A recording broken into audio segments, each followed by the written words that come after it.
అయోధ్య రాముడి ఆలయానికి ఎన్నెన్నో ప్రత్యేకతలున్నాయి. రాముడికి ఏడాదికోసారి స్పెషల్ అంటే ప్రత్యేక సూర్య తిలకం దిద్దుతారు. అయితే ఈ తిలకం దిద్దేది సూర్య భగవానుడే. సూర్యుడే ఈ తిలకాన్ని రాముడి నుదుటి మీద దిద్దుతాడు. అయితే ఇది అరసవెల్లి దేవాలయంలో జరిగే సహజ పద్ధతి కాదు.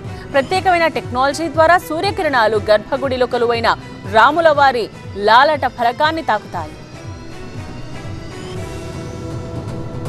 అయోధ్య రామాలయ నిర్మాణం G+2గా ఉంటుంది.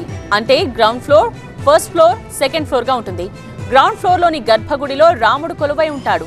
సూర్యకిరణాలు పట్టడం కోసం సెకండ్ ఫ్లోర్ పైన ఒక పైప్ అమర్చే ఆప్షన్ ఉంది. బ్లూ కలర్ లో ఉన్న పైప్ కు ఎదురుగా ఒక అద్దాన్ని అమర్చుతారు. సూర్యకాంతి ఆ అద్దం నుండి ప్రత్యేకంగా అమర్చిన పైప్ ద్వారా గ్రౌండ్ ఫ్లోర్ లోని గర్భగుడి దాకా వెళుతుంది.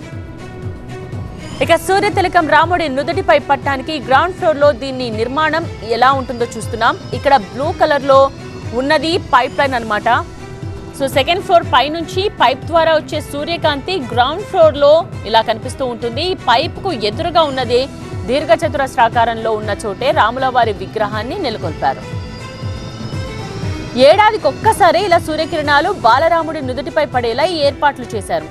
ఏడాది ఒక్కసారి అంటే రాముడి పుట్టినరోజున అన్నమాట. రాముడి జన్మదినమైన శ్రీరామనవమి రోజున మధ్యాహ్నం 12 గంటలకు సూర్యుడు నడినెత్తిన ఉన్నప్పుడు సూర్యకిరణాలు రాముడిని తాకుతాయి.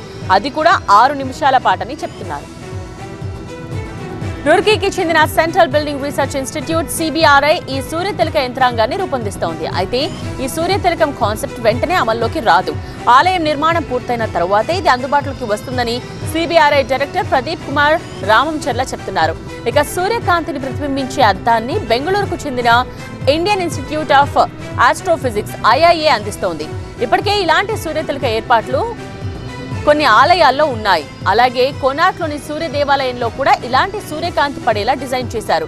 మరికొద్ది రోజుల్లో అంటే అయోధ్య రామాలయం పూర్తయిన తరువాత దశరథ నందనునికి సూర్య తిలకం దిద్దే ఏర్పాటు పూర్తవుతుంది.